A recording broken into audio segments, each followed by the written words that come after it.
선생님들 반갑습니다. 박대원입니다. 인문지리학 강의 시작하겠습니다. 잘 부탁드리고요. 솔직히 선생님들께 잘 보이고 싶거든요. 사람 다 그렇잖아요. 그래서 제가 오리엔테이션 강의할 때는 좀 미용실도 갔다 그랬는데 오늘은 좀 그거보다 못해요. 그거 양해해 주시고 지금부터 간단하게요. 이 길면 안 될 것 같아요. 간단하게 강의 소개 1분만 하도록 하겠습니다. 제목을 신상 인문지리 이렇게 정한 건요. 일단은 제가 아직은 신규 강사래요. 그래서 새롭게 하고자 하는 거. 그래서 제가 초심 잃지 않겠습니다. 그리고 요 상자는 이게 신상하면은 이거 한자 안 쓰면 좀 이상한 뜻 될 수 있잖아요. 그래서 이왕 공부라는 게 뭐 꼭 많이 하고 자세하게 하는 게 능사는 아닌데 이왕이면은 좀 제가 그래도 친절하게 그리고 또 상세하게 이렇게 해드리겠다는 뜻에서 이름을 저렇게 졌습니다. 일단은 이제 강의 진행 순서 말씀드릴게요. 인문지리학의 이제 핵심은 4가지라고 생각되는데 첫 번째가 이제 인구, 그 다음에 도시, 그리고 경제, 문화지리 요 4개가 핵심이라고 생각을 해요. 일단은 메인이죠. 그리고 그 외에 나머지 거 뭐 정치지리 뭐 등등도 있는데 그거는 제가 그러면 안 되는데 그냥 잡지리라고 하겠습니다. 그래서 그거를 이제 메인부터 먼저 하고 나머지 부분 순서대로 이렇게 진행하도록 하겠습니다. 그래서 고민을 했는데 사실 요즘에 뭐 인문지리에서 핵심은 도시지리하고 선생님들 잘 아시겠지만은 도시지리, 경제지리가 핵심이고 다른 부분 선생님들이 그 부담을 이렇게 크게 가지지는 않는 것 같아요. 근데 그래도 인구 고민했어요. 인구를 먼저 하는 것이 이렇게 생각했으면 좋겠습니다. 인구는 사실 한 문항 정도 나오거든요.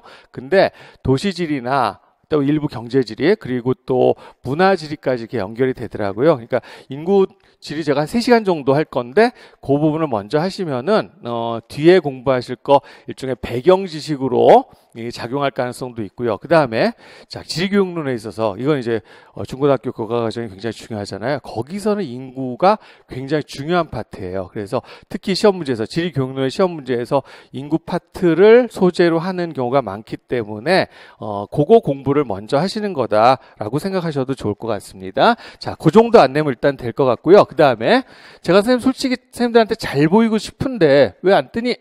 자, 잘 보이고 싶게 사람 이제 똑같은 마음이죠. 근데 이번 시간에 이걸 얘기하지 않으면 언제 얘기할까? 이거 자꾸 얘기하면 이게 잔소리 되거든요. 그래서 제가 이번 시간에 이렇게 미움받을 용기라고 한 거는 선생님들의 어떤 공부, 자세, 그 다음에 이런 경우 있죠. 처음 하시는 선생님은 아마 이런 선생님 별로 없을 텐데 조금 어느 정도 해본 선생님들 있잖아요. 베테랑 수험생들. 자, 처음에 하면 어느 정도 올라가잖아요. 근데 어떤 선에서 잘 안 올라가는 경우를 굉장히 많이 발견했고요. 그 다음에 제가 작년에 후반부터 강의를 했는데 그 선생님들의 알게 돼 제가 이제 원포인트 레슨 굉장히 많이 한다 그랬잖아요.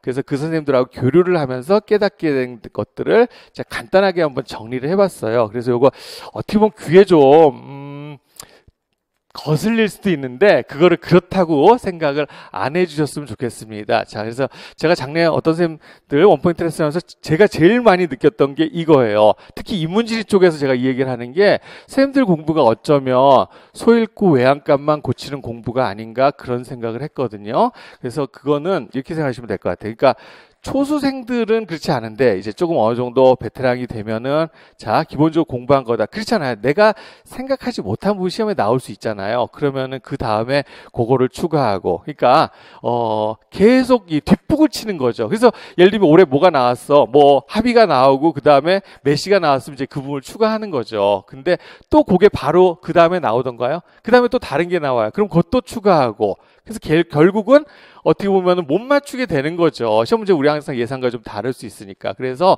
저는 요 생각, 물론 소일구 외양간도 고쳐야 되지만 요것만 하셔서는 안 된다라고 생각이 듭니다. 그러니까 하나의 학습법을 말씀드리면 보통 이렇게 얘기하잖아요. 초수 때는 그래 기출문제들 요만큼만 하면 되지. 전 그렇게 안 했으면 좋겠고요. 오히려 처음 하실 때 전반적인 부분에 대해서 다 하셨으면 좋겠어요. 그리고 오히려 베테랑이 되셨을 때 선택과 집중의 원리를 좀 적용을 하셨으면 좋겠다. 이 말씀을 드리겠습니다. 다른 식으로 비유하면요. 제가 요거 사실 작년에 어떤 선생님 그 원포인트 레슨 하다가 울려버렸는데 저는 사실 그런 뜻 아니죠. 그거 이제 원포인트 레슨 역효과예요. 선생님 공부를 내가 보니까 학습량이 그 선생님은 딱 2번째 응시하는 거였거든요. 학습량이 결코 적진 않은데 기분 나빠하지 말고 그럼에도 좀 울먹거리더라고. 비유를 들자면 자꾸 콘크리트만 붙는 것 같아 라는 이 얘기를 했거든요. 그러니까 지금 선생님 공부를 보면 학습량이 많아. 그러니까 콘크리트가 좀 단단해 보이는데 근데 만약에 이게 지진이나 이런 게 발생하면 그거는 무너질 수 있잖아요. 그래서 항상 요런 공부가 안 되기 위해서는 항상 철근하고 콘크리트를 비유를 한다면은 이 철근을 먼저 세우시고 그 다음에 콘크리트. 이 콘크리트는 학습량을 의미하시는 거다 이렇게 생각하셨으면 좋겠습니다. 그래서 이것도 꼭 신경 쓰셨으면 좋겠다라는 거죠. 그래서 철근화 이 강의는요. 일단은 그러면 저는 여기에다 주안점을 둘 것 같은데 그래도 아까 뭐라 그랬어요? 이거 신상인문지리잖아요. 그러니까 콘크리트 붙는 것도 제가 당연히 도와드릴 텐데 일단은 먼저. 그래서 제가 실제로 있었던 사건이에요. 그래서 선생님 근데 진짜 고치고 싶은 마음이 강하지? 그러면 내가 권유하는데 이 방법 정말 받아들여 볼래요? 이렇게 물어봤어요. 그래서 지금 이 콘크리트 있잖아. 이거 다시 다 깨자. 아깝잖아요. 솔직히 말하면. 그리고 철근부터 다시 대고 한번 해볼까? 이랬는데 솔직히 그렇게 말을 하고도 저는 그 말 안 받아들일 줄 알았거든요. 근데 그 선생님은 그걸 잘 받아들이셨나 봐요. 그래서 어떤 선생님인지 말씀드리지 못하겠지만 이번에 지금 아마 2차 준비하고 계실 텐데 1차 점수도 굉장히 여유 있게 한 7점, 8점 더 받았어요. 그러면 아마 편안한 마음으로 2차 준비할 수 있겠죠. 그래서 저도 실제로 정말 제 마음에 의심이 있었습니다. 솔직히 고백하겠습니다. 근데 굉장히 좋은 결과를 가져왔어요. 그래서 선생님들도 그 생각을 좀 하시고 공부에 임하셨으면 좋겠다 이 말씀 드리겠습니다. 자, 그 다음에 두 번째, 크게 다른 내용은 아니라고 생각이 드는데 자, 우리는 공부를 일단은 써먹어야 되잖아요. 시험 때. 그러니까 항상 공부를 하는 거는 입력하는 행위예요. 그래서 이거는 뭐 선생님도 열심히 하시는데 항상 출력을 염두에 둔 그런 공부를 하셨으면 좋겠다라는 그런 말씀 드릴게요. 그래서 요거 관련돼서 제가 그 따로 한 20분 분량으로 메타인지에 대해서 그냥 무료 동영상 찍은 거 있거든요. 그래서 거기에서 그런 말씀 드려요. 선생님들한테 우리 예습하고 복습 중에서 어느 게 더 중요합니까? 그럼 사람이 다 자꾸 복습이라 그러거든요. 근데 그거 아닌 거 거기에서 얘기를 합니다. 예습이 복습보다 10배 이상의 효과가 있는데도 불구하고 왜 복습이라 그러는지도 이유도 말씀드렸어요. 1번 복습이다라고 믿고 싶어서라 그랬죠. 예습하기가 어려우니까. 그 다음에 또 하나가 사람들이 어떤 강의하는 사람들의 어떤 장사 속도 있다 그랬잖아요. 그래서 저는 자, 이 중에서 복습을 먼저 얘기를 하겠습니다. 복습하면 좋은데요. 선생님도 복습하는데 시간 그렇게 많이 안 걸립니다. 그러니까 복습을 하는 거는 출력을 준비하는 거다 이렇게 생각을 하셨으면 좋겠어요. 제가 실제 있었던 일이죠. 자주 있는 일이에요. 그러니까 저는 아직 싱글입니다. 그래서 엄마 근처에 사는데 매일은 아니지만 가끔 엄마한테 가서 밥을 얻어 먹고 와요. 그러면은 아들이 왔으니까 엄마 잘해주려고 그러죠. 근데 저는 이제 생선 좋아하거든요. 고등어 같은 거. 엄마 고등어 없어? 그럼 있어. 그래서 해줄까? 그러면서 이제 냉장고로 가시는데 문제는 야, 내일 먹으면 안 되겠냐? 내일 다시 오면? 그게 뭐냐면, 해동을 안 시켜 놓으신 거죠. 아마, 선생님들도 굉장히 그런 일들이 많이 벌어질 거라 생각합니다. 해동시키는 거 별거 아니잖아요. 냉동실에 있는 거를 냉장실에만 꺼내 놓으면 되거든요. 그러니까 선생님들 공부하시는 거 유심히 보니까 어떤 지식을 습득하는 건 게을리지 하지 않으세요. 그런데 그 지식들이 이 냉장실이 아니라 다 냉동실로 막 그 검은 봉다리에다가 꽁꽁 싸맨 채로 냉동실로 들어가는 것 같은 그런 느낌을 받았습니다. 그러니까 이 복습이라는 거는 그거를 그냥 냉장실로 꺼내놓은 스탠바이 상태로 만드는 거다라고 생각하시면 돼요. 간단해요. 내가 오늘 공부한 거요. 따로 미루지 나중에 복습해야지 하지 마시고 오늘 뭘 했는지 그냥 그 리스트만 작성해도 저는 그게 스탠바이 상태가 될 거라고 말씀을 드리고 싶습니다. 귀에 어쩌면 거슬리는 얘기가 될지 모르겠지만 근데 그렇게 거슬리진 않으셨죠, 선생님들. 자, 그다음에 세 번째 이거예요. 요거 이제 뭘 얘기하냐면 최근에도 그런 문제를 많이 제가 받았어요. 저는 암기력 유난히 좀 떨어지는데 어떻게 해야 되지라나. 근데 저는 제가 강의 중에 암기란 말 한 번도 안 쓸 겁니다. 한 번도 그렇게 생각하지 않았고요. 그다음에 제가 메타인지 강의에서도 뭐라 그랬냐면 구구단을 저는 안 외웠다 그랬어요, 진짜로. 그러니까 제가 생각하는 공부는요, 항상 생각을 질서 있게 하는 것이지, 결국, 이게 암기력이, 이 기억력에 의존한 공부, 기억력 있으면 뭐예요? 그 다 냉동실 들어가 버리면 소용없는 거잖아요. 그래서 그렇게 안 했으면 좋겠다라는 거고, 자, 메타인지란 말 썼는데 이게 사고력을 조절하는 사고력이란 뜻이잖아요. 이 메타인지 향상에 아주 좋은 방법 중에 하나가 냉동실에 있는 거 냉장실로 꺼내다 보면 그거 저절로 향상됩니다. 이게 뭐냐면 결국 내가 이걸 아는지 모르는지 그게 바로 확인하는 방법이 되거든요. 그 다음에 이것도 마찬가지예요. 질서 있는 사고. 그래서 저는 이런 학습법을 권유합니다. 입력 출력과 관련된다면 이런 거죠. 자, 선생님, 우리가 항상 그런 습관에 젖어 있는 것 같아요. 무엇을 공부하면 잊어버리지 않기 위해서 압축해 버리는 거, 그렇죠? 그러니까 요약 정리, 암기하는 거에 익숙한데 저는 자 그런 학습을 제가 수렴형 학습이라고 할게요. 근데 항상 수렴형 학습이 아니라 발산형 학습을 하라고 얘기를 합니다. 근데 요거는 참 뭐 탄거나 뭐 그렇게 얘기할 수 있잖아. 이거 어떻게 해요? 이런 질문 많죠. 별게 아니라 바로 질서 있는 사고가 발산형 학습이라고 저는 생각을 해요. 그러니까 제가 항상 그 강의 준비할 때 그 파일 만들기 전에 저는 항상 폴더를 먼저 만드는 그런 작업들을 하거든요. 그러니까 큰 것들을요, 자꾸 작은 폴더로 나누고 폴더를 세분화하고 그다음에 마지막으로 최종적으로 이렇게 파일을 저장하는 학습, 그거를 공부에 사용하시면 될 것 같아요. 그래서 만약에 사고를 질서 있게 우리가 할 수만 있다면 암기력은 전혀 문제가 되지 않는다라고 말씀드리고 싶습니다. 자, 그리고 마지막 네 번째. 자, 요거 이게 좀 무거운 얘기예요. 왜냐하면 이번에 결과가 좋았던 선생님도 있었지만 제가 선생님들한테 공지사항에 편지 썼거든요. 정말 진심이에요. 선생으로서는 안타까운 사연, 그게 더 마음이 아프거든요. 근데 이제 제 경우하고 많이 비교해봤다고 말씀드렸잖아요. 근데 저는 비교적 좀 운이 좋았다고.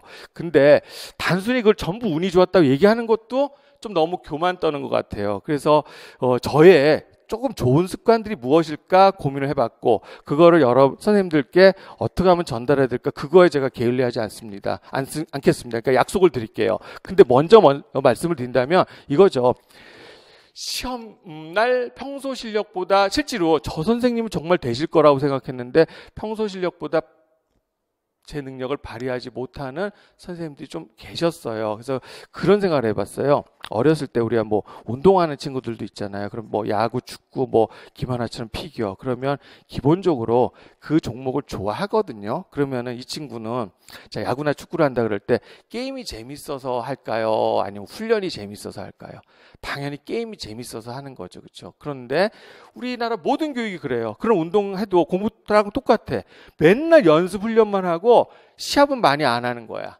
그러니까 그게 재밌지가 않잖아요, 절대로. 그러니까 만약에 항상 이것을 우리가 실제로 시험 보는 거, 그 임용시험 당일날을 좀 난 게임이라고 생각을 해줬으면 좋겠습니다. 그러니까 초등학생들 보면 먼저 게임부터 시키는 거죠. 어렸을 때 서양 사람들 그렇게 하잖아요. 먼저 게임에 재미를 붙이게 하고, 근데 막상 시합에 지는 거는 또 기분 나쁜 일이니까 그러면 내가 무엇이 부족한가 생각하고 거기에 대한 훈련을 하는 것이 맞다라고 생각해요. 그래서 선생님들도 좀 생각을, 특히 유난히 좀 시험에 대한 공포심 있는 선생님들이 많은 것 같아. 그리고 아주 어느 정도 학습량이 있는데 근소한 차이로 불합격하시는 경우라면 저는 요거를 좀 선생님들이 바꾸셨으면 좋겠다라는 그런 조언을 드리고 싶습니다. 그러니까 이렇게 생각했으면 좋겠어요. 제가 이 어린 학생들도 가르쳐 봤거든요. 그러면 이제 그 친구들한테 공부를 하게 하는 제가 이제 이런 식으로 유도를 해요.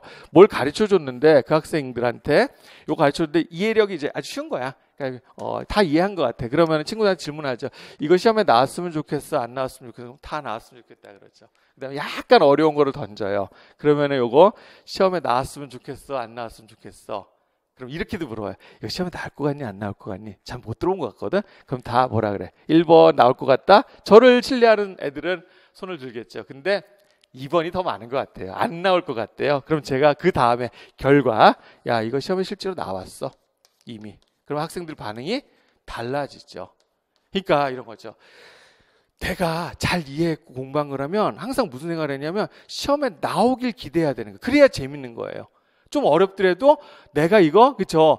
어려우니까 이거는 아니겠지라고 하면 꼭 그렇잖아요. 그것이 우리를 힘들게 하잖아요. 그것 반드시 나온다고 생각하고 항상 선생님들이 공부하시는 거는 이거 좀 나왔으면 좋겠다, 또 나올 거야 라는 그런 긍정적인 마인드로 공부를 하신다 그러면 어떤 시험에 대한 공포심, 우리는 게임을 하기 위해서 연습을 하는 거지 내가 연습한 거를 테스트 받는다 이러면 떨리잖아요. 큰 게임 가면은 운동선수 보면 나한테 공 안 왔으면 좋겠다 이러면 꼭 그 선수한테 공 가는 그런 경우 많잖아요. 앞에 선수가 해결해 주길 바라지. 인생의 중심은 다 자기라고, 그쵸? 세상의 중심은 자기라고 저는 생각을 합니다. 그래서 좀 잔소리 같았는데요. 그래도 이거를 이 시간에 말씀드리지 않으면 언제 또 하겠어요. 그래서 요것만 선생님들 양해를 제가 부탁드리도록 하겠습니다. 자, 그러면 이제 오늘 공부 시작하겠습니다. 자, 인구지리학 공부 시작해. 인구지리론이라고 해서 너무 거창해서. 그러면 자, 먼저 시험에서 인구는 최근 보면은 계속 한 문항 정도씩 출제가 됩니다. 그래서 일단 먼저 말씀드리면 과거에 비해서 거의 이론 문제는 안 나와요. 그러니까 선생님들이 너무 이론에 몰두하실 필요는 없을 거고, 일단은 매년 한 문항은 나옵니다. 그래서 매년 나오는데, 자, 요거를 누가 출제하냐면 인구지리 전공 교수가 출제하지 않고요. GIS 교수가 출제가 돼요. 그러니까 옛날에 보면 뭐 전공 교수 들어갈 때는 뭐 미국의 시기별 인구 이동까지도 출제됐는데 요즘에는 그런 분위기 절대로 아닙니다. 그러니까 GIS 교수가 출제가 되니까 하나 먼저 말씀드리면, 제가 이제 인구와 관련돼서 아까 철근들 얘기했잖아요. 저는 요거 좋아하거든요. 저는 그래서 그걸 서랍론이라 그래요. 그러니까 우리가 공부를 할 때 좀 베테랑 선생님들 보면은, 그러니까 기존에 서랍이 있었을 거예요. 근데 저는 이렇게 서랍을요, 그러니까 이렇게 하는 거야. 콘크리트만 붙는 게, 자, 뭐가 나왔으니까 서랍 하나 더 추가되고, 또 뭐가 나왔으니까 서랍 하나 추가되고, 자꾸 이렇게 서랍이 늘다 보면은, 다시 서랍이 한 100개쯤 되면 어디다 넣는지도 모르게 돼요. 기본적으로 서랍이 작다 그러면, 이거는 양말은 어떤 서랍에 있지? 금방 찾아낼 수 있는 거고. 그 다음에 같은 서랍, 많아지면요, 서랍을 쪼개 쓰면 돼요, 다시. 그러니까 양말도 유행을 타잖아요. 저는 못 낀 양말 좋아하는데 목 없는 양말 유행이라 그러면 그 서랍을 쪼개서 다시 그걸. 학문의 경향도 분명 유행 타니까 그렇게 하시면 된다고 생각합니다. 그래서 전 인문지리 서랍은 전체적으로 양이 많은 건 아닌데 5개를 만드시면 되고, 그 다음에 도시지리 같은 경우는 서랍 크게 3개 만드시면 된다고 벌써 말씀드리겠습니다. 그래서 그 중에서도 서랍 5개 중에서 어떤 게 제일 많이 나오냐면, 제가 작년 강의할 때도 그랬던 것 같아요. 인구 구조다라고 말씀드렸는데 결국 어렵진 않았는데 굉장히 쉬웠어요. 근데 그거 틀린 선생님들 좀 봤습니다. 그러니까 왜 그러냐면 GIS 교수가 출제한다 그랬잖아요. 그러니까 얘는 이런 문제가 많아요. 계량형 문제가 많을 수밖에 없어요. 어떤 이론을 요하는 문제라기보다는 그냥 그 문제에서 제시된 거 가지고 계산하는 문제. 그래서 어떻게 보면 인구지리 공부하는 거 선생님들은 우리가 고등학교 가서 봐야 되잖아요. 근데 선생님들 그냥 고등학교 가서 보시는데 제가 필요하면 드릴게요. 수능 문제는 선생님들이 찾을 수 있잖아. 그러니까 그런 것들 정리해 놓은 책이 있어요. 제가 현장 오시면 다 드리도록 하고, 인터넷 수강생은 지금은 아직 인원이 많지 않으니까 다 들 수 있는데 나중에 그게 안 되거든. 그래서 그거 못 질 말은 안 하겠습니다. 수능 문제를 꼭 풀어보세요. 그래서 다시 한번 인구지리만큼은 요거는 선생님들이 수능 문제 최근 5년간만이라도 좀 풀어보셨으면 좋겠습니다. 저는 2011년 이후 수능 문제를 좀 보셨으면 좋겠다라고 말씀드리는데, 특히 인구지리 파트는 이거 꼭 하셔야 됩니다. 그래서 계량 문제가 많이 나오고, 그러니까 이거는 결국 뭐냐면 우리 통계 자료를 사용하는 문제라는 거예요. 통계를. 맞죠? 예. 그러니까 다른 통계보다도, 어떤 통계보다도 이 인구 통계라는 거는 정확한 통계잖아요. 이게 가장. 그래서 이렇게 많이 나오고 결국 자료가 제시가 될 겁니다. 그러면 무슨 승부가 되는 거냐면 독해력 승부라고 생각하셨으면 돼요. 그래서 자료 해석 능력이 중요하다, 이렇게 말씀을 드리겠습니다. 그 다음에 이제 세 번째, 이론 중요하지 않아요. 그래서 이론 세모라고 할 건데 그렇다고 안 해드리겠다는 뜻 아닙니다. 옛날에는 대부분 다 나왔는데 지금은 제가 볼 땐 그런 이론들은 안 나올 것 같고요. 근데 이렇게 말하면 안 되지. 근데 이제 안 나온 사람이 하나 있거든요. 그래서 그 사람이 피터슨의 인구 이동 유형인데 그거 아직 하나 안 나왔더라고요. 그래서 저는 인구 서랍 5개 중에서 그 2번 서랍인데 인구 구조하고 인구 이동에다 좀 더 초점을 맞춰서 강의를 해드리도록 하겠습니다. 그러니까 나왔던 것도 보면은 이제 원조는 라벤스타인이죠. 그리고 그걸 계승한 리 나왔었고요. 흡인 요인, 배출 요인 쓰는 거에 되게 쉬웠어요. 그 다음에 젤린스키 나왔었고요. 그 다음에 피터슨 안 나왔고, 그 다음에 다 가르쳐 드릴 거예요. 이 학자들 지금 모르셔도 돼요. 그 다음에 인구학 원조하면 우리 멜서스 아닙니까?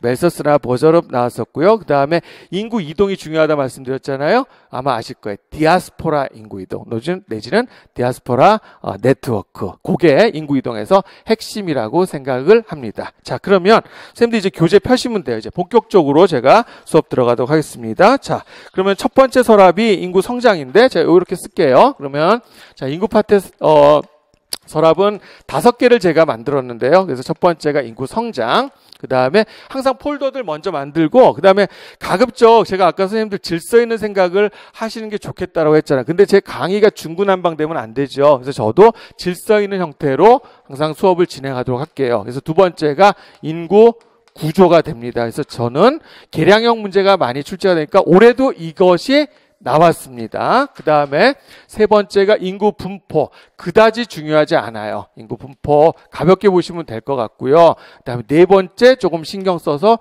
공부하시면 돼요. 그래서 인구 이동이고, 여기는 이론이 그렇게 중요하진 않다 그랬지만 그래도 모르는 거죠. 우리가 출제라는 게 아니니까 그래도 한번 보시는 게 좋을 것 같습니다. 그 다음 다섯 번째는 요 서랍은 고민했는데, 왜냐하면 단독 서랍이 아니라 다 사실 겹쳐요 여기에. 그래서 다섯 번째가 인구 문제. 그러니까 결국 인구 문제라는 서랍을 우리가 공부할 때는 어차피 앞에서 다 얘기했기 때문에 시간으로는 그렇게 많이 안 걸릴 거라고 생각이 듭니다. 자, 그러면 그 중에서 첫 번째 인구 성장부터 하도록 하겠습니다. 자, 그러면 아주 가볍죠 얘는. 그래서 인구 성장은 일단은 요게 먼저 말씀드리고 싶은 거는 교재 보시면은요. 자, 뭐라고 돼 있냐면 엄격한 수학 공식, 수학 공식에 영향을 받지 않고, 그 다음에 이거예요.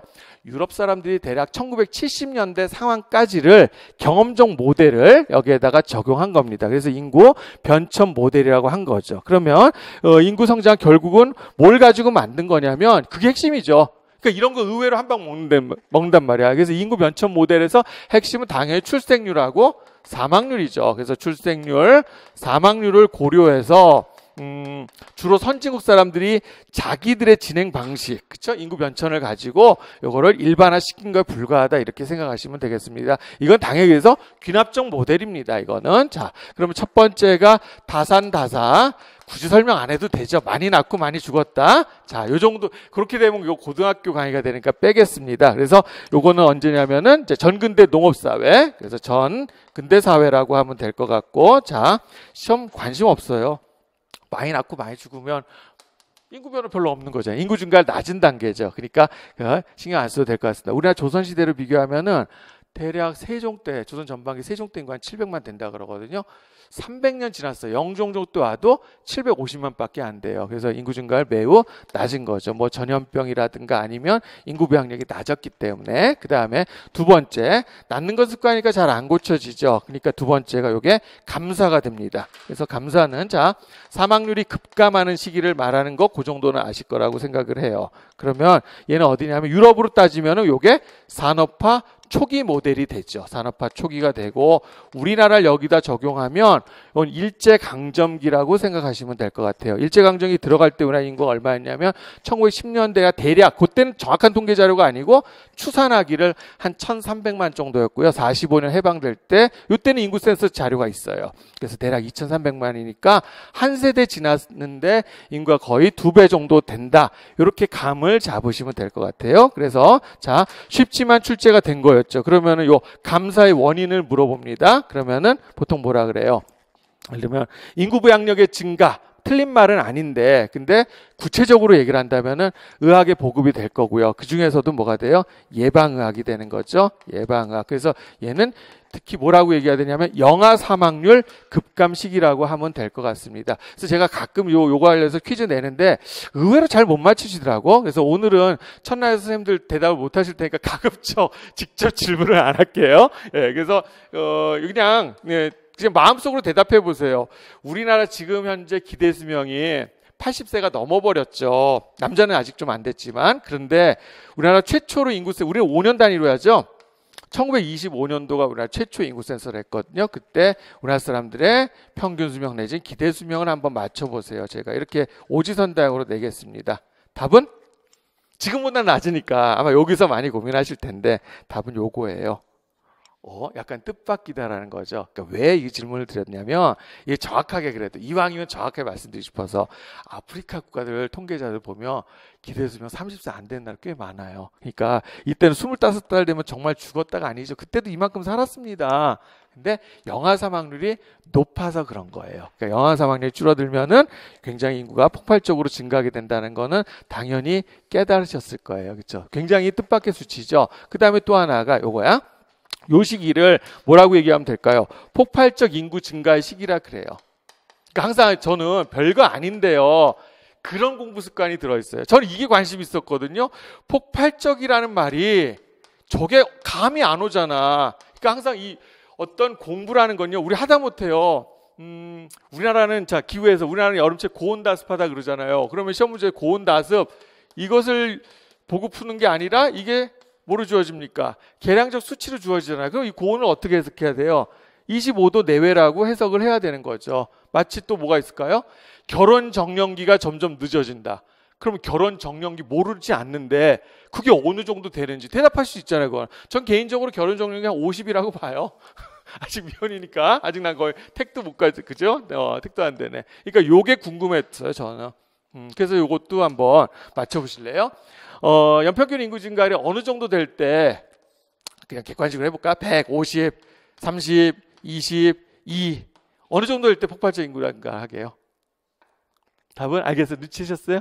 예, 이게 별거 아닌 것 같은데 인간은 개돼지는 아니잖아요, 그렇죠? 이거 이렇게 하면 되잖아요. 이거 복리법이잖아. 그러니까 또 이런 거 썼다고 또 화내 선생님이 저 수포자에서 이런 거 안 통해. 이 정도는 기본이야 이거. 자, 계산하는 뜻 아니잖아요.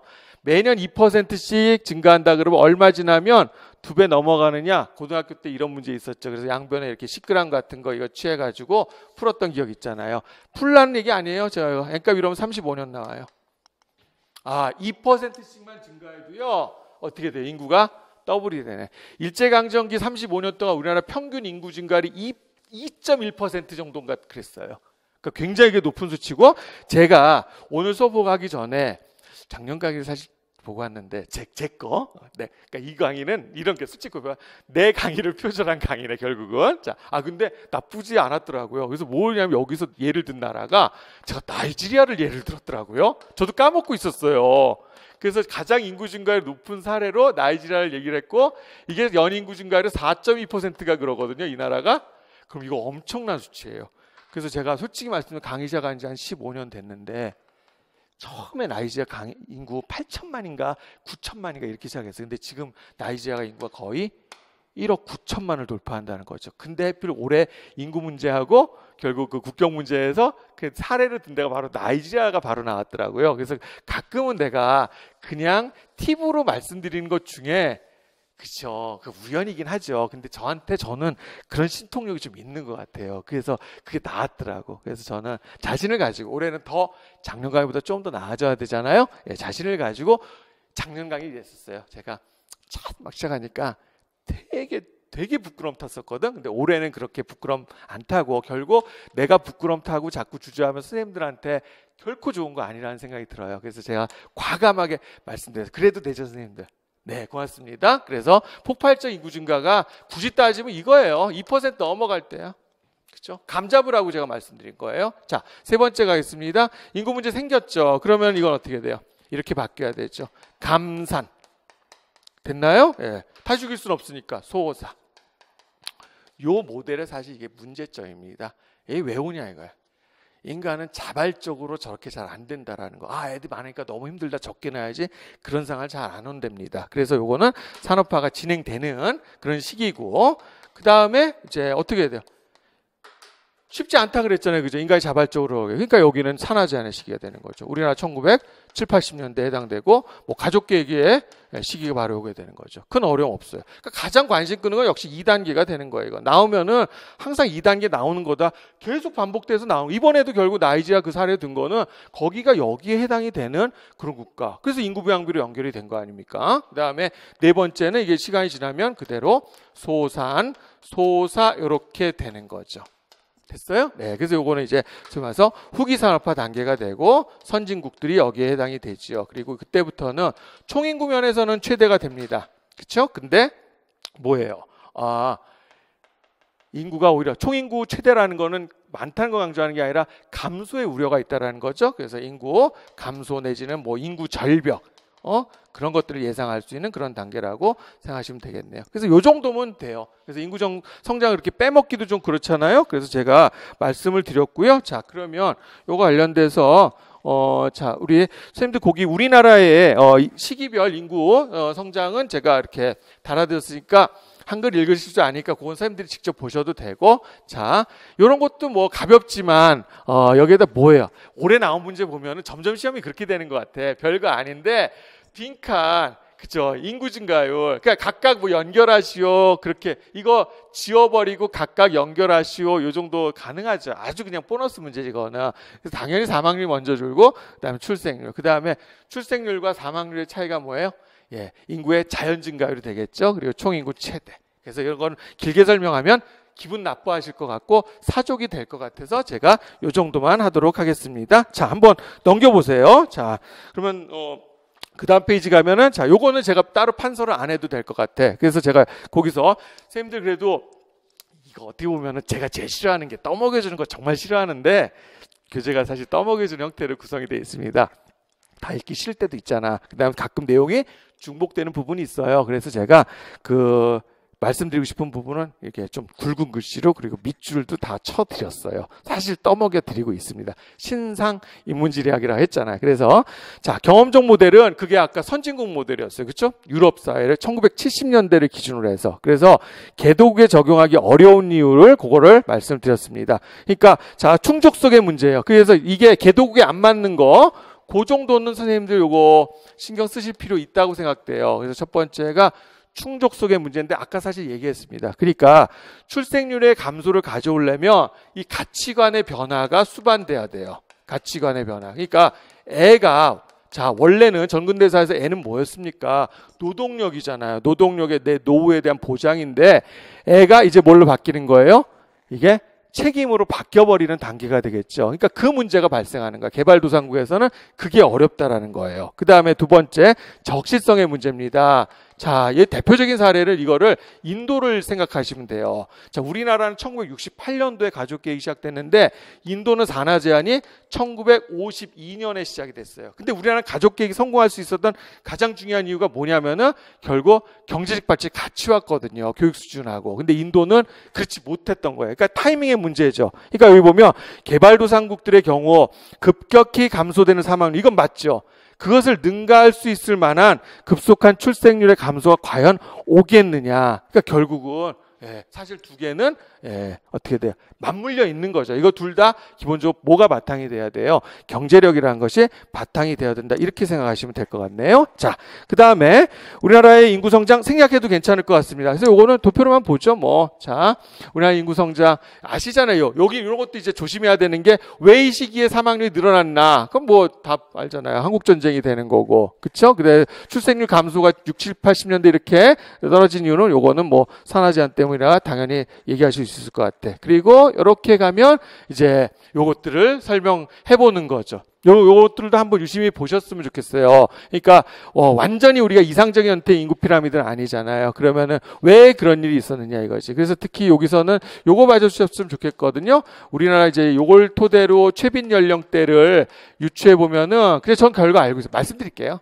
우리나라 사람 중에서 68년에서 72년에 태어난 사람들이 제일 많아요. 그래서 소위 말해서 베이비붐 후반부, 그렇죠? 베이비붐 전반부 베이비붐이 아니라 후반부 베이비붐에 해당이 된다. 이렇게 생각하시면 되겠네요. 자, 그러면은 인구 성장 파트 얼추 다 됐는데 제가 하나만 뭐냐면은 여기 이제 통계, 이것도 우리 항상 계량형 문제를 조심해야 된다 그랬잖아요. 그래서 제가 칠판을 좀 지저분하게 써서 제가 칠판 바로 지우고 바로 또 진행하도록 하겠습니다. 네, 칠판 깨끗해졌죠? 계속하겠습니다. 3쪽 하단에 세계 인구 성장 가볍게 보도록 하겠습니다. 아주 무거운 주제는 아닌데요. 근데 항상 의외 일격을 맞잖아. 그러니까 이 인구 성장은 솔직히 잘 출제하진 않아. 나온다 그러면 다산감사밖에 없다 그랬죠. 근데 이 인구 성장에서 자, 계량형 문제가 나온다 그러면 기본적으로 인구 증가율, 인구 성장률 어떻게 하는지는 선생님들이 좀 알아두세요, 이거는. 그래서 여기 보면, 자, 뭐라고 돼 있냐면, 인구 성장률은 P1분의, 그 다음에, P2 시기, 그 다음 P1. 그게 뭐, 당연하잖아요, 그죠? 곱하기 100인데요. 자, 이거예요.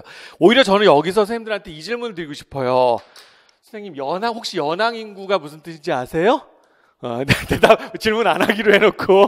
자, 그래, 안 할게요. 그러니까, 이게 어려운 거 아니에요. 별거 아닌데. 제가 작년에 있었어요. 제가 작년에 가장 보람을 느끼게 해준 선생님이 그 선생님인데, 첫 번째 질문이 이거였던 것 같아.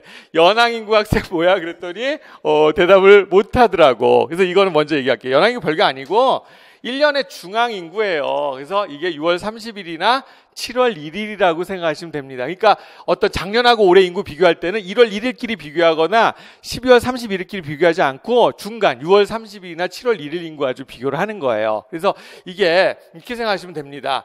왜 이걸 쓰냐면은 만약에 이게 이제 인구 성장에서는 빵맹에서 100명이 되거나 이런 경우는 없지만 인구 이동 쪽에 가면은 A 지역의 어떤 특히 신도시 개발 관련해서 이럴 수 있죠. 진짜 빵명이었는데 이 1년 지나고 나니까 10만 명 이렇게 되는 경우가 있단 말이에요. 그럼 요거를 기준으로 하면 어떻게 돼요? 완전 무한대가 돼버리고, 그쵸? 10만을 기준으로 하면은 그냥 1밖에 안 되는 거잖아요. 그래서 요런 것 때문에 거꾸로 10만 명 살다가 빵명이 돼버리면은 이 인구 성장률 계산이 불가능해집니다. 그래서 결국 어떻게 해요? 연항인구 1년 가운데 인구를 사용하는 거죠. 그러니까 요거는 결국은 산수 얘기 두 번째 나오네. 그러니까 어떤 상관관계들 이제 그래프로 나타나잖아요. 만약에 이제 1차 함수가 아니라 이런 상관관계가 있다 그러면 어떻게 계산해요? 평균치 낼 때는 결국에 이거 접선 그하되잖아요. 결국 미분법이에요. 어떤 모든 성장률, 그쵸? 이거를 다루는 성장률이라는 지표가 있다면 전부 그거는 미분의 원리가 들어간 거라고 생각하시면 좋을 것 같습니다. 그러니까 저는 항상 강조하는 게 학습량 많은 거 장려하는데 그거보다 더 중요한 거는 특히 아슬아슬한 차이에 그걸 극복하지 못한 선생님은 그것도 한번 바꿨으면 좋겠어요. 제가 좀 공부할 때 그랬거든요. 저는 공부는 고민하는 시간에 비례하지 꼭 학습량에 비례하는 건 아니다라는 그런 말씀을 좀 드리고 싶습니다. 그래서 그 선생님 제가 그 선생님이 성공을 거뒀기 때문에 용기를 내서 하나 말씀드리면 두 번째 질문이 뭐였냐면 이거였어요. 친구 혹시 조절 이론이 뭐야? 사실 이제 처음 만남이었는데 그때 제가 이렇게 질문해서 결국 좀 첫인상 내가 안 좋았을 수 있어. 그랬더니 머뭇거리다가 포디즘에서 포스트 포디즘 넘어가는 거요. 사실 공부하셨어요. 이거 공부한 거는 맞는데 제가 원하는 답은 아니죠. 선생님도 요거 이제 도시지리에서 요거 만나잖아요. 그럼 조절 이론이 뭔가요? 안 물어볼게요, 네. 자, 조절이라는 게, 이게 이제 그렇게 얘기하더라고요. 제가 이제 이렇게 물어봤어요. 두 번째 질문 들었는데, 선생님, 마르크스는 조절이론인가? 이렇게 내가 질문했거든요. 그때 그 선생님이, 그거 프랑스 학자 누군데? 공부하신 거예요.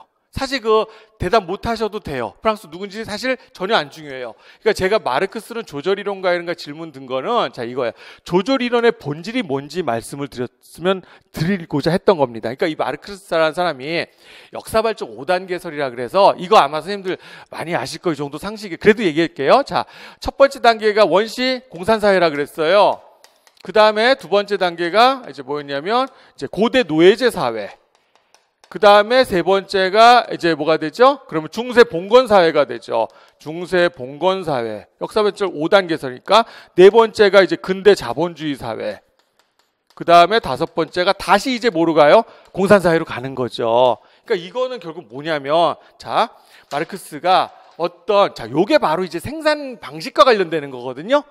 이 생산 방식하고 역사하고 맞출라 그랬던 거예요. 그게 바로 조절이론의 본질이에요. 그러니까 조절이라는 건 결국 뭡니까?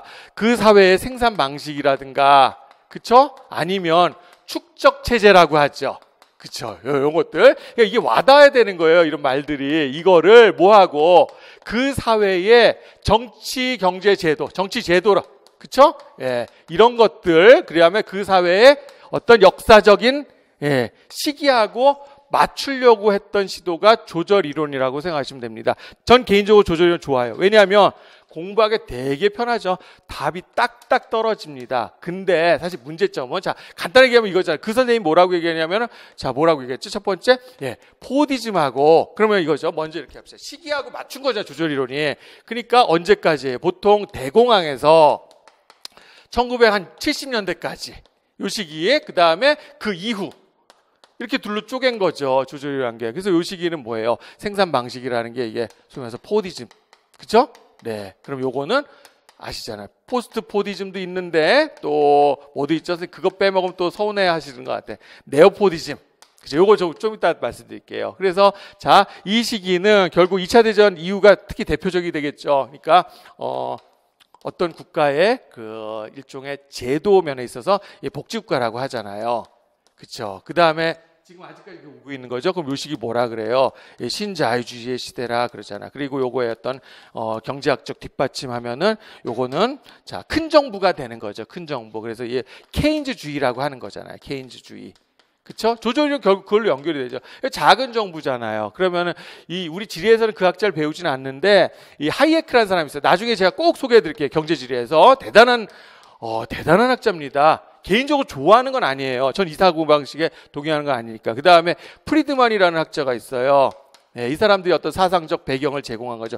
지리에도 프리드먼이 나오는데 그 사람은 도시지리에서 프리드먼은 이 사람하고 전혀 달라요. 그냥 성만 똑같은 거라고 생각하시면 되고, 그 다음에 도시지 공부하면은 우리 이제 도시 거버넌스라고 하죠. 그러니까 요걸로 연결시키면 요거는 이제 관리주의 도시정부가 되는 거예요. 관리주의. 그럼 요건 뭐가 돼요? 요건 대답하시죠. 이미 시험에 많이 나왔잖아요. 기업가 주의가 되는 거고, 관리주의는 어떤 관료 체제로 얘기했을 때는 말 그대로 이게 관료제가 되는 겁니다. 얘가 관료제가 되는 거고, 그 다음에 요건 이제 뭐가 돼요? 여기서 이제 우리 지니까 보통 요건 많이 안 배우는데, 이게 동태덕주의, 영어로 하면 에더크라시라고 하는데 동태덕 조직이라 그래요. 동태적 조직은 나중에 다국적 기업에서 제가 설명할 기회가 있을 겁니다. 사실 요거에 또 하나를 사례 들면 우리가 교사는 관료제적 조직이잖아요. 근데 실제로 학교에 가보시면 내가 1학년부 담임을 맡으면서도 또 업무 하나 주죠. 우리는 보통 인문사회부 많이 될 거 아니야. 그러니까 부장님이 2명 된단 말이야. 1학년 부장하고 인문사회 부장하고. 그래서 그런 거 이제 매트릭스 조직이라 하거든. 대표적으로 나중에 제가 가르쳐 드릴게요. 그래서 결국 요게 조절 이론에다가 뭘 다 껴맞춘 거야. 이런 것들을 같이 껴맞춘 거예요. 그렇죠? 그러니까 조절 이론이라는 게. 그래서 어떻게 보면은 매우 시원해요. 그런 측면이 있어요. 공부 이렇게 하는 건 난 맞다고 생각합니다. 근데 요거에 사실 문제점도 있어요. 뭐냐면 지나친 일반화인 그런 문제점. 그래서 그 부분. 그러니까 요거를 이렇게 얘기한다고. 이게 사실 좀 이 일반화하는 공부들의 문제점이 지나치게 좀 교조적이 될 수 있는 측면이 있지만 처음에 철근을 만든다. 제가 철근과 콘크리트론을 얘기했죠. 부족한 부분 콘크리트 채우면 되고요. 이런 것들이 결국 공부에 있어서 철근이 된다라고 선생님들이 생각하시면 돼요. 그래서 잠시 인구 성장하다가 이렇게 얘기를 했는데 저는 이런 것들은 좀 앞부분에 제가 소개를 하는 게 학습법에 연결이 되기 때문에 제가 말씀을 드린 거라고 생각하셨으면 좋겠어요. 그리고 이걸로 끝나는 게 아니라 사실 제가 이게 앞서 무료 강의 선생님들 먼저 보시고 오셨잖아요. 그거 아직도 안 보셨어요? 그래서 그게 문화 지역지라고 붙인 건데 문화는 사실 갖다 붙인 거예요. 왜 그걸 했냐면 정말 필요한 부분이에요. 지역지리가. 근데 이게 혼자 공부하려면 제가 이 말씀 많이 드리거든요. 저희 집에 운동기계가 있어요. 러닝머신 있는데 이게 천으로 덮어놨어. 안 하게 돼요. 안 하게. 선생님들한테 맡겨야 되는 선생님들 안 하신 걸 잘 알기 때문에 제가 같이 해드린 거고, 그 다음에 그게요. 특히 올해 시험으로 얘기하면 그거 굉장히 좀 효과가 전 있었을 것이라고 생각을 합니다. 공부가 어려운 게 아니라 귀찮은 그런 파트이기 때문에. 그래서 그 시간에 제가 이 얘기도 해드렸어요. 자, 여기 지금 선생님들이 만약에 처음 하신 선생님들은 포스트 네오 이런 것들이죠. 그걸 우리가 용어를 자유자재로 활용해야 되거든요. 그래서 제가 생뚱막 2강인가? 인상파 얘기를 하면서 이걸 얘기했다고. 신인상파, 후기인상파.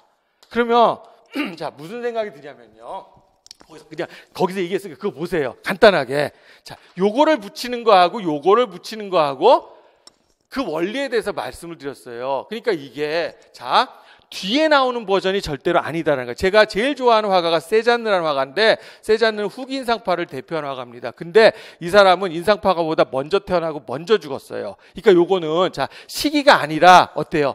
사고의 패러다임의 변화라는 거예요. 그래서 그런 부분 조심해 주셨으면 좋겠다. 그러니까 예를 들면 영국의 기든스 같은 사람은 자 보세요.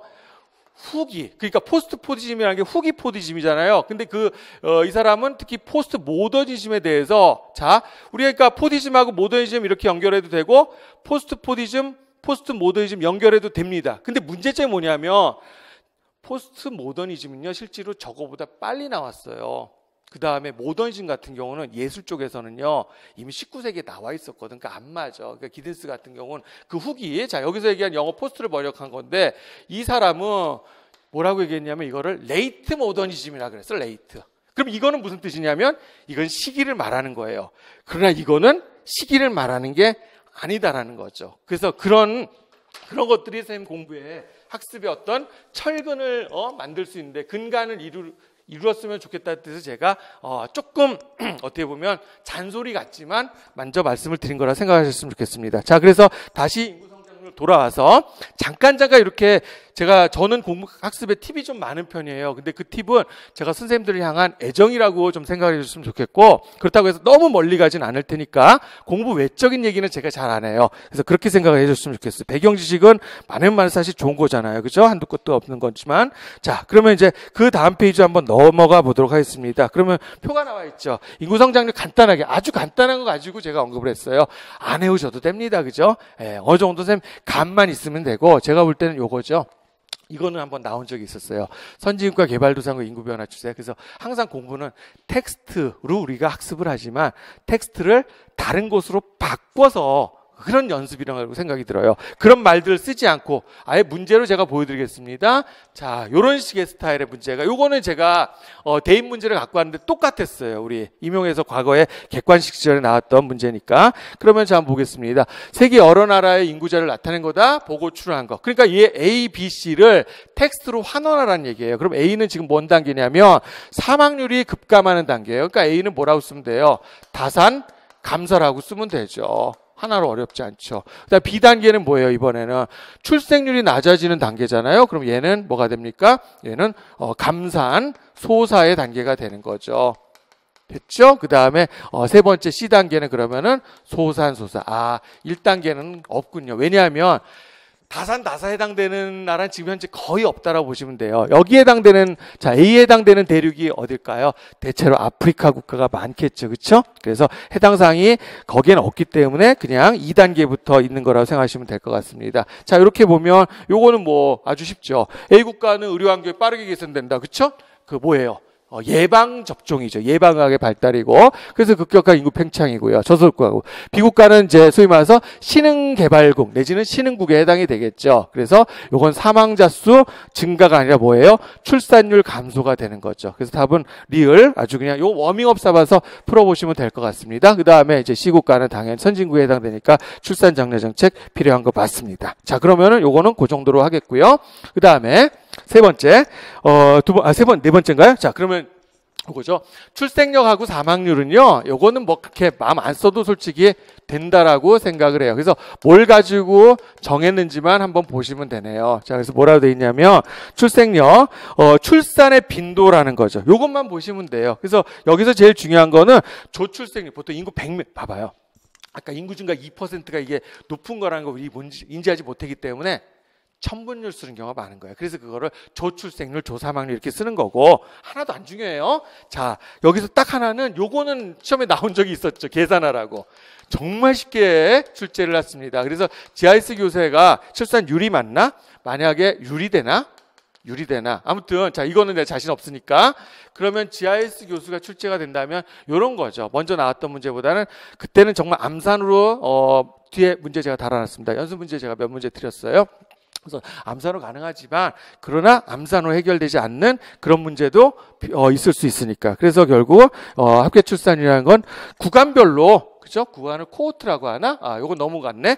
그거를 합하시면 됩니다. 그걸로 끝나는 거고요. 그 다음에 여기 이제 데이터들 보면은, 이거는 지금 뭐야? 우리나라 게 아니죠. 그죠? 그러니까 우리나라 보통 가입 여성을 15세에서 49세로 보는데, 미국은 앞에 거도 있네. 실제로 있다, 그지? 우리랑 좀 문화가 다르니까. 그래서 그냥 우리나라는 전반적으로 지금 늦은 결혼, 그죠? 한국. 그런 현상을 요걸 통해서 확인할 수 있는 정도, 그것만 하시면 될 것 같아요. 자, 그러면 다음 문제, 다음 페이지로 넘어가도록 하겠습니다. 자, 요거는 제가 강조할게요. 그러니까 출생력 있단 거, 요거보다는 합계 출산율 가격, 이게 뒤에 인구 문제하고 연결이 되는데요. 요거는 꼭 얘기를 하고 싶어요. 그래서 출제, 이거는 인구 문제에서 나온다면 출제 가능하고, 이거는 풀어쓰기 형태로 출제 충분히 될 것 같습니다. 그래서 자, 저는 이제 뒤에 인구 문제에서 가르쳐 드리겠지만은, 결국은 낮은 출산율이 뭐예요?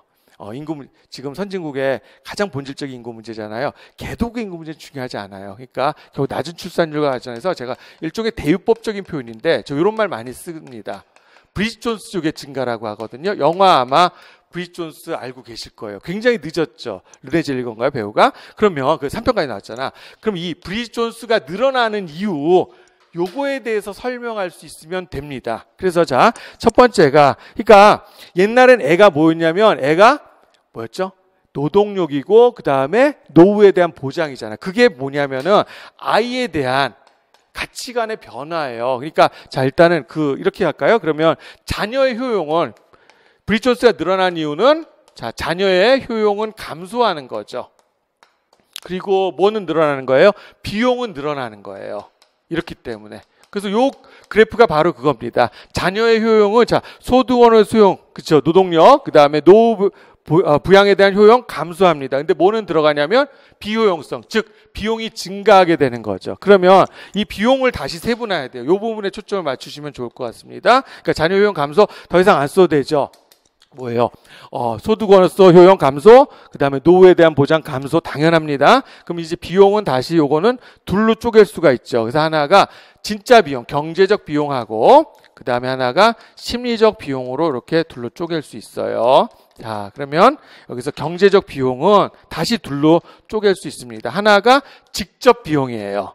이게 뭐예요? 이게 양육비예요. 직접 비용은 양육비가 선진국일수록 특히 양육비는 증가하게 되겠죠. 그렇죠? 그 다음에 두 번째 기회비용이에요. 출산 때문에 포기되는 비용도 있잖아요. 그럼 뭐가 있을까요? 그러니까 예를 들면 애가 늘어나게 되면 생활 수준이 그렇죠. 생활 수준의 하락이 우려가 되죠. 그러니까 이거 기회비용으로 들어갈 수 있습니다. 두 번째 재정 능력이 악화됩니다. 그래서 재정 능력 정도. 세 번째가 가장 중요합니다. 자, 선진국의 출산 장려 정책 성공했다 그러는데 그 새빨간 거짓말이에요. 우리나라도 출산했는데 저는 100% 실패한다고 봐요. 이거 왜 그러냐면 저는 남자지만 사실 나는 마초는 아니거든요. 그러니까 남자들은 솔직히 우리 고백할 때 남자들도 화났을 텐데 자, 우리가 좀 그런 감수성이 결여돼 있어. 그래서 이 세 번째가 바로 그거예요. 여성들에 있어서 자, 고학력 여성 30대 이상의 고학력 미혼 여성을 말하는 거예요. 브리짓 존스가. 그리고 또 여기 추가로 이제 딩크족들이 되는 거죠. 그러니까 결국 여성의 뭐라고 해야 될까요? 직업. 이거를 포기해야 되는 그 경우가 생기잖아요. 선진국일수록 어때요? 기회비용이 커지는 거예요. 그러니까 선진국은 출산 장려 정책이 소용이 없다라는 거죠. 일부 성장한, 그러니까 성공한 나라도 있는데 그 이유는 제가 좀 이따가 다시 말씀드리겠습니다. 그래서 이게 바로 비용의 증가인데 경제적 비용은 다시 둘로 쪼개는 거고요. 그 다음에 심리적 비용은 진짜 이거 감수성의 문제죠. 내가 애 낳는 기계냐 이거지. 그러니까 여성으로 있어서 삶. 여자 선생님들 결혼을 생각하면 남자친구는 사랑하는데 남자친구 부모님 마음에 안 들죠. 이런 거. 내가 또 애를 낳으면서 결국 어떻게 내 삶의 질이 낮아질 수 있다. 이런 거죠. 여성의 삶에 희생을 요구하기 때문에 그것은 바로 심리적 비용이라고 하시면 될 것 같아요. 그래서 제가 볼 때는 요 인구 성장 파트에서 오히려 앞에 거보다 자, 요 저출산과 관련해서 이게 가장 그래도 출제가 된다면 가장 유력한 부분이 아닐까. 그리고 큰 문제는 아니고요. 작은 문제 정도라고 생각하셔도 될 것 같아요. 자, 그러면 요거 브리짓 존스 지워버리도록 하겠습니다. 자, 그 밑에 내려가면 제가 아까 상세하게 한다 그랬잖아요. 그래서 그 약속은 지금까지 좀 지키고 있는 것 같아요. 자, 그러면 사망력. 그러면 보세요. 사망력의 지표 요거. 근데 제가 이 얘기 했죠. 이래놓고 또 약속 오면 안 되지. 그러니까 이거지. 선진국에 그러면은 인구 출산 장려 정책 성공한 나라가 있다 그러잖아요. 그 왜 성공했냐면은 이것 때문에 그래요. 외국인 노동자하고 이거예요. 난민. 내가 작년에 MBC에서 이거 관련 유튜브 영상 만들어달라 했는데 찍어놓고 그거 방송을 안 했어. 왜냐하면 제가 막았어요. 나 욕먹기 싫다. 그때 미움받을 용기가 없었던 거지. 그래서 왜냐하면 반응이 너무 안 좋아. 그러니까 이거는 오히려 이게 출산 장려 정책 여성의 삶과 직결되는데 근데 이거 거부 반응이 크더라고요. 그래서 선생님들 저 오늘은 내가 미움받을 용기가 있다 그랬지. 미워하셔도 좋은데 그냥 객관적으로 제가 말씀을 드리겠습니다. 요 작년 예멘 난민 문제 심각했잖아요. 그러니까 우리는 좀 거부 반응이 큰데 그럼 이렇게 얘기할게요. 그 난민들이 누군지는 좀 알자 이거지. 그럼 첫 번째 일단은 젊어요. 젊다. 맞죠? 두 번째, 자, 이 사람들 고학력일까요? 저학력? 여기서부터 우리 이 사람들의 편견, 고정관념이 들어가는 것 같아요. 고학력이에요. 제일 유명한 남미 선생님들 한 번만 대보실래요? 2차 대전 때 프로이트 알죠? 심리학자. 그리고 아인슈타인 박사님 유대인이잖아요. 엄청난 고학력이잖아요, 솔직히. 예, 고학력이에요, 난민들은 대체로. 그래서 이거, 그러니까 요거 보면은 우리가 난민을 어떻게 생각하냐면, 선생님 군대 갔다 오셨잖아요, 그렇죠? 미안해. 그 정도는 대략 가능하지? 예, 그러니까 우리나라 군인 중에서 카투사라고 있다고 요게. 그래서 이 어떻게 보면 나쁘게 말하면 이제 미군 시다발이 하는 건데 그 미군 병사들하고 이렇게 부대끼면서 살다 보면 미군 병사의 시각이 달라져요. 처음에 얘네들 한국에 오면은 우리나라 사람 좀 깔봐요. 미국 사람이니까. 근데 가만히 하다 보니까 되게 공부 잘했어. 맞잖아요, 대체로. 공부 잘한 사람이고 또 거기다 집도 좋아. 자기들은 미국에서 제일 가난 미국 모병제니까. 그러니까 우리나라 사람들의 시각이 달라진대요. 특히 미군 병사들이 한국에 근무하면 한국 사람들이 에버리지가 굉장히 높다라는 거. 그게 바로 우리가 그 미군 병사의 시각으로 누굴 보는 거예요? 카투사를 보는 거를 그거를 예멘 난민이나 이런 거에 적용한 거예요. 아마 거부반응심 있는 거 나도 알아. 그러니까 이거는 선생님이 그냥 이건 그게 안 받으셔도 돼요. 요거에 이제 왜 성공했는지 말씀드릴 거니까. 그 다음에 세 번째가 언어도요. 대체로 이거 스페링 틀리면 또 창피한데. 두 개 이상의 언어를 쓴 사람들이 많지요. 그 다음에 하다면 네 번째. 아무래도 남자가 좀 더 많습니다. 여자보다는. 이게 많네. 이것 때문에 싫은 거잖아. 지금 이슬람. 그치? 그러면 잘 봐요. 유럽 국가들이 바로 그래요. 유럽이 난민을 비교적 적극적으로 받아들인단 말이에요. 그럼 그 나라가 뭐 세계 평화 이바지에서 그거예요? 안에 다 입속 차리는 거죠. 특히 독일이 제일 적극적으로 받아들이잖아요. 독일의 상황과 관련돼요. 그러면 자, 이렇게 보세요. 난민을 받아들이면 장점이 뭐가 있겠어요? 1번 GDP 상승이에요. 그러면 당연해요. 그 다음에 젊은 사람들 들어오죠? 와서 일하게 된단 말이야. 고용률 올라갑니다. 단점은요? 자, 그 사람들 대체로 저소득층이야. 그러면 국가 재정에 문제가 생길 수 있어. 국가 재정, 그 사회부장 정책 더 많아져야 되잖아요. 그쵸. 그 다음에 또 두 번째 뭐가 있을까? 평균 임금. 그래서 싫어하는 거예요. 우리가 현실적으로 외국인 노동자들, 난민들이 들어오면, 자, 난민은 사실 외국인 노동자랑 좀 다른데 난민이 외국인 노동자보다는 에버리지가 좀 높다 그럽니다. 그래서 평균 임금 하락이에요. 근데 독일을 왜 많이 받아들이냐?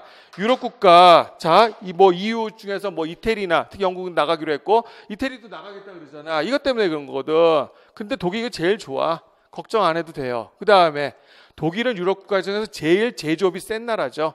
평균 임금 낮아질수록 유리해요, 불리해요? 유리한 거예요. 그러니까 독일이 그래서 제일 잘 받아들인단 말이에요. 그리고 난민들도 자, 독일, 유럽 내에서도 이거죠. 어느 나라를 독일로 직접 들어가는 게 아니라 무슨 다른 나라 들어간단 말이야. 이웃과 다른. 그러면 그 사람들 최종 목적지 뭐냐면 독일이거든. 독일이 이게 제일 좋으니까.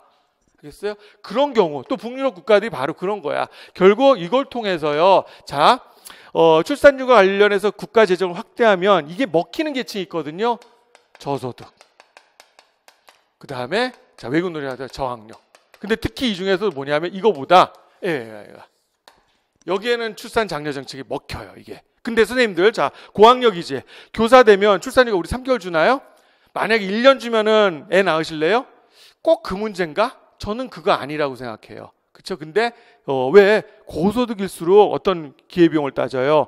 직업, 그 다음에 또 심리적 기회비용을 따지잖아요. 그런데 저소득일수록 그런 비용이 상대적으로 기회비용이 적거든. 그러니까 그때는 뭐가 성공하는 거예요? 출산 장려 정책 성공하는 거예요. 유럽 국가가 출산 장려 정책 성공한 나라들은 바로 요 케이스라고 생각이 듭니다. 그래서 요거는 하나 말씀을 드리겠습니다. 됐죠? 자, 그러면 이제 밑에 부분 사망력입니다. 자, 솔직히 안 보셔도 괜찮다고 생각이 드는데, 자, 그 내용들 조사망 이런 거 설명 안 해도 되죠? 이거죠. 선진국하고 좀 개도국 스타일이 다른데, 개도국에는 사망 원인이에요.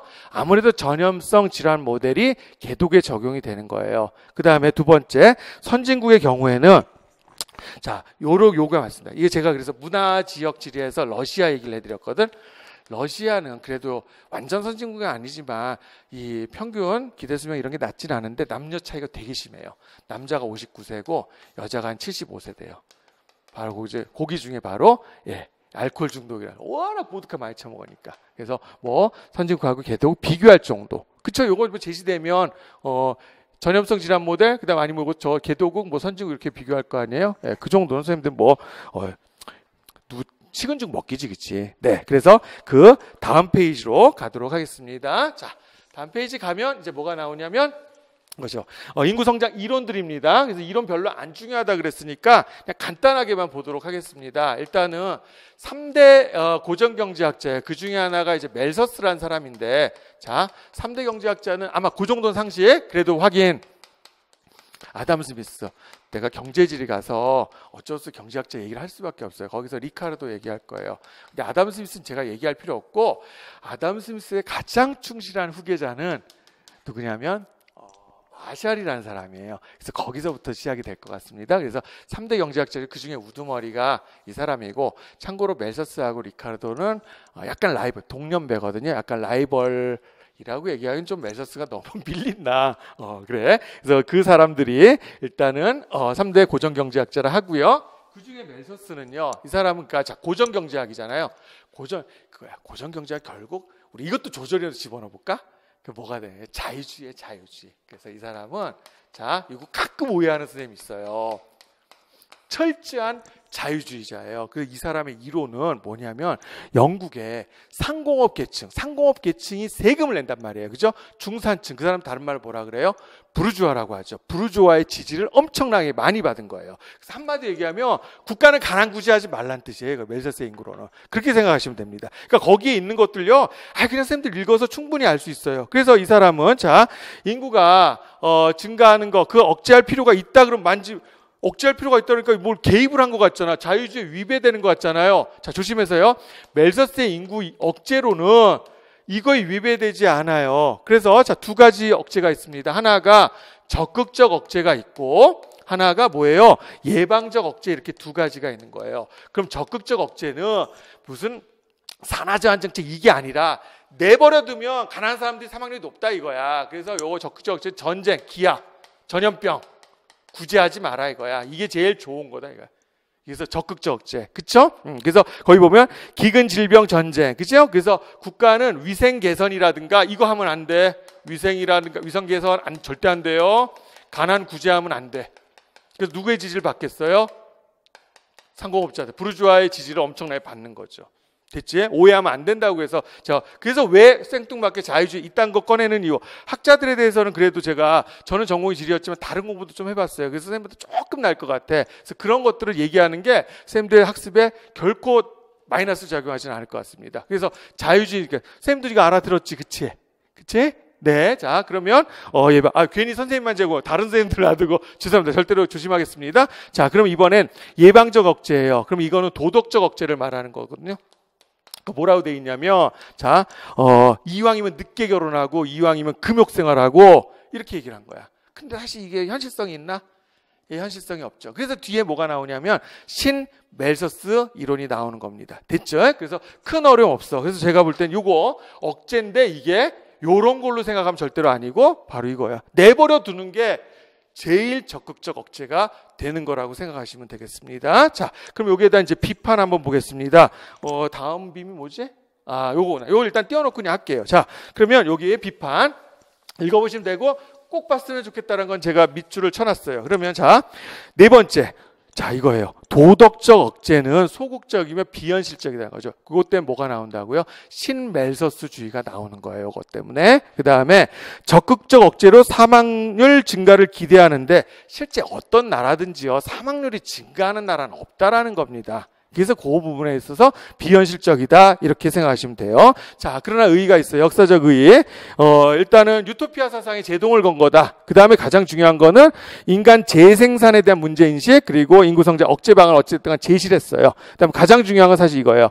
영국의 국민법 개정. 이게 뭐냐면 가난한 사람을 구제하는 법이 있었어 이미. 근데 야, 너무 심하다. 가급적 지네가 게을러서 그런 거지 라고 해서 좀해서 부르주아 계층들이 국민법을, 알죠? 우리나라도 왜 그런 거 있잖아. 비정규직법 뭐 이런 거 있는데, 자, 그런 쪽을 퇴보시킨 거예요. 국민법을. 그래서 거기에 계정입니다. 재정이 아니라 계정에 영향을 미친 거야. 그래서 당시에 지배계급, 부르주아라 할 수 있죠. 귀족하고 둘인데 결국은 지배계급의 변명의 구실, 실마리를 제공해 준 거고요. 그 다음에 의미는 있어요. 이게 선진국에는 안 맞아 들어가요. 그런데 개도국 내지는 후진국의 인구 문제에는 이게 적용이 가능하다라는 거죠. 개도국 맞죠. 그래서 그 부분에 있어서 업적이다라고 이야기를 하는 겁니다. 됐습니까? 자, 그러면 요거 조금만 더 할게요. 실제 나왔던 거 하나 소개하겠습니다.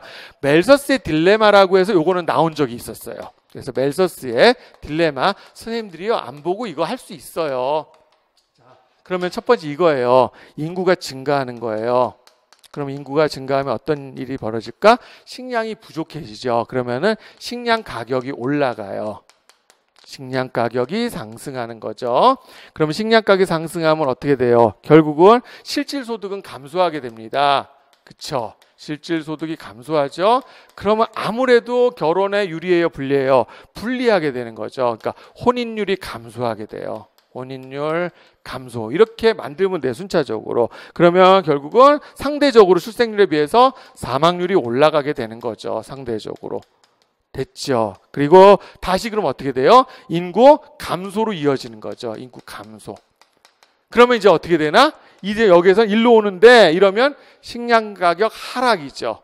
그 다음에 실질소득 상승이죠. 다시 혼인율 증가죠. 사망률 감소죠. 그럼 이때는 인구 다시 증가 이렇게 가는 거예요. 그렇죠? 그래서 굳이 도표 따로 안 보여도 돼요. 그것을 멜서스의 딜레마라고 하는 거고 이미 출제가 한번 된 적이 있었습니다. 자, 그러면 그 다음 페이지로 넘어가겠습니다. 자, 그럼 거기에 아까 뭐라고 돼 있냐면 신멜서스주의 아까 소개했잖아요. 뭐가 현실적이지 못하다고요? 예방적 억제가 현실적이지 못해. 그래서 신멜서스주의자들은 뭐야? 피임해도 된다 이거지. 산화 조절하라 이거예요. 그래서 산화 제한이나 가족계. 이렇게 비교를 하면 멜서스의 경우에는 여기서 균형을 이루게 돼 있네. 그쵸? 근데 신멜서스 파이에서는 여기 뭐가 달라요? 사망률을 어떻게 돼? 출생률을 더 이 사람은 이 신멜서스 이쪽 학자들은 출생률 떨어뜨리는 거에다 더 신경을 쓴 거죠. 그쵸? 현실적으로 출생률을 떨어뜨리는 데다가 방점을 찍은 거예요. 이 사람들은. 됐나요? 그것만 하면 돼. 다 차이점은 멜서스보다 신멜서스주의자들이 출생률을 떨어뜨리는 데다 관심을 둔 거다. 이렇게 생각하시면 되겠습니다. 자, 설명 더 이상 하면 사족이 됩니다. 이런 건 넘어가도록 하겠습니다. 자, 그 다음에 요거를 했군요. 제가 그러면은 요거는 자 앞으로 가도록 할게요. 자, 요거는 이제 뒷시간에 필요한 거고. 자, 그 다음에 이제 뭐가 있냐면 가볍게 봐야 될 거. 자, 마르크스의 경우에요. 그래서 이 마르크스는 오히려 이런 부분보다 제가 나중에 경제지리나 도시지리 할 때 우리는 직접 마르크스를 저희 집에도 자본론이라는 책이 있는데 맨날 솔직히 왜할게 그냥 제 서재 장식력이야. 그래서 마르크스 솔직히 왜할게 다 못 읽었어. 근데 이 학자의 영향을 받은 좀 범지리학자들이 있거든. 그래서 그 학자들 나올 때마다 제가 소개를 하도록 하겠습니다. 절대 마르크스 자본론 읽어볼 필요 없어요. 자, 그래서 마르크스의 지금 뭐예요? 잉여 인구로는 이거죠. 한마디로 산업 예비군이 많다라는 거예요. 항상 있다라는 거지 산업 예비군이. 왜 그러냐면 이유가 그러니까 노동은 항상 초과 공급이 된다라는 거야. 노동의 초과 공급. 그렇게 만들어 버린다라는 거야. 누가? 자본가들이. 그래야 과잉 이윤을 우리가 취득할 수 있는 거잖아요. 바로 그것만 생각하시면 되고. 그다음에 이제 비판은 뭐냐면은 그러면은 공산사회는 그러면 실업률이 없냐 이거지. 거기도 있잖아요, 여전히. 그래서 그런 부분 공산국가에 적용해도 역시 잉여인구가 있다라는 거. 그 정도만 하시면 될 것 같습니다. 그러니까 의도적으로 초과 공급 상태를 만드는 거예요, 자본가들이. 네, 그런 이론입니다. 그래서 마르크스 상대적 잉여인구론이고요. 그 다음에 자, 이제 보절업이에요. 이제 보절업 보도록 하겠습니다. 그래서 이 사람은 요렇게 하면 될 것 같아. 그러니까 멜서스와 비교하면 되는데. 멜서스의 주장을 본다면 이거죠. 이 1960년대 70년대 로마 클럽이라는 단체가 있었어요. 그래서 이 사람들이 주장한 게 이거죠. 우리가 인구의 증가는 기하급수적인데 어떤 기술, 생산력의 증가는 산술급수적이다. 그러면 바로 이 상태가 된다 이거야. 그러니까 결국은 요걸 넘기지 말고 결국 어떻게 돼요? 요걸 따라가는 형태로 이렇게 S자 형태. 그래서 이게 유명한 뭐죠? 이게 지속 가능한 개발을 주장한 거예요. 그죠? 뭐지? 그 영어로 sustainable development라고 하죠, 그렇죠? 쏘리 영어 안 할게 앞으로. 그래서 그게 바로 유명한 로마 클럽의 주장하고 멜서스의 주장은 크게 다르지 않아요. 근데 이게 만약 멜서스가 로마 클럽의 얘기를 하면 이 로마 클럽은 그냥 완전 비꼬말이 있어. 한 방에 박살낸 게 석유 20년설이라는 거야. 석유 20년설. 이미 100년 전에도 석유 20년 쓸 거밖에 없다 그랬는데 지금 그게 늘었냐 줄었냐 이거지. 우리나라도 있었잖아요. 1970년대에 소위 말해서 오일 쇼크가 있었어요. 두 번, 73년, 79년.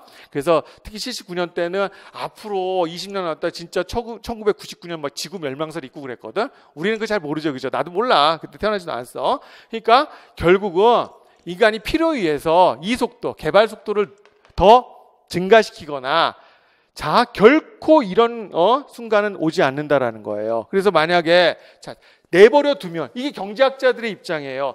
내버려 두면, 보저럽이 바로 그런 사람입니다. 이 사람도 자유주의예요.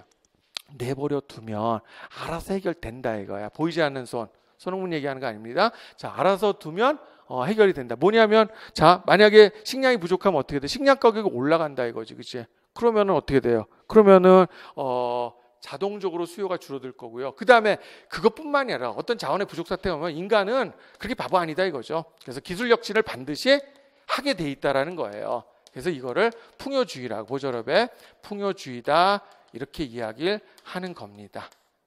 되셨나요? 네. 그러면 이렇게 하면 선생님들, 자, 인구 성장 파트는 다 끝났습니다. 그러니까 저는 인구 성장 파트가 중요하다라기보다는 그래도 뒤에 것들에 연결이 되는 내용들이 있잖아요. 그래서 그것들을 중심으로 선생님들께 일종의 공부 안내를 해드린 거라고 생각이 들고요. 자, 실제로 시험 문제에서는 뭐가 더 중요하냐면은 인구 구조가 훨씬 더 많이 나온다라고 말씀을 드릴게요. 자, 그러면은 인구 구조.